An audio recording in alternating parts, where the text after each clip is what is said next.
We are expecting a major or moderate earthquake in this region. Do we feel that hospitals are capable of holding a such disaster? As the geology of the area is concerned, we should have proper drainage system in this area. We are with Professor A.K. Mahajan, who is Himachal's one of the senior geologists and is serving in the geology for decades and has worked with Wadia Institute in Dehradun also. So the situation in Joshimath has alarmed the bells for the ruling governments in hill states also. And McLeodganj, being the tourist destination, is witnessing the same situation where roads are sinking, and the retaining walls in McLeodganj has also developing cracks at many places. Let us ask him that how he sees this situation in this tourist spot of Himachal Pradesh. As the geology of the area is concerned, the Dharamshala region is lying in between two major thrusts. One is the Rini thrust, which is passing near Suko and crossing towards the Kareri area, and second is MBT, which is north of the Nadi area. Now, there is a lot of compression in the lithology of the area. At the same time, right from Kotwali Bazaar to McLeodganj, there are a lot of sewerage tanks and soak pit tanks, which are feeding the total water into the body of the soil. Since the layers, the lithology is having the clay stone and mud stones, clay stone is impervious in nature and water cannot go beyond these layers. So whatever water coming from different sources, from drainages, from household daily uses, from sewerage and all these things, that remains within the body of the soil between the clay and the top surface. And when the soil gets moist, it's because it's a clay on the top also, it gets solifluction. Process of solifluction takes place and it swells up and soil start moving down slopes. Now, the only measure that we should have proper drainage system in this area. We should have proper sewerage system in this area so that none of the water should enter into the body of the soil. So that any water flowing through the clay stone will definitely develop in cracks and all this. If you look at the road from Kotwali Bazaar to up to even from TCP locality of the town, its whole is sinking. Yes. It's only because of the reason, because lithology doesn't support such type of behavior. If we have a proper drainage system is along the contour lines and all water should go to the natural drains, and there should not be any soak pit or sewerage tanks in this body.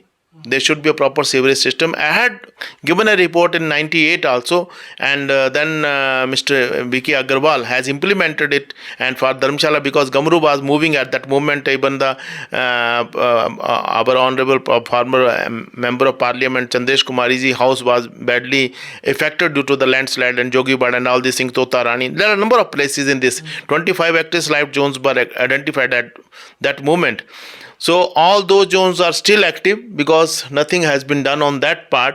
Although sewerage system has been implemented in some part and Gamru area was stabilized, but still I have seen while going to the Khanyara region, you have seen that vertical cutting has been done to facilitate the parking in the area, and that will also a damaging alarm for the Gamru village, because Gamru village can slide down because of that also, if there is no protection measure would be implemented very soon.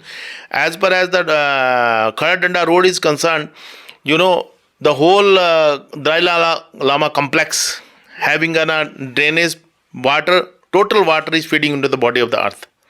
So that is also contributing to the slide movement. Apart from that, fragile lithology is also responsible. As I mentioned, that there is a lot of compression between the two thrusts and the whole region is falling in this. At the same time, a lot of construction has been done in McLeodganj and all these things.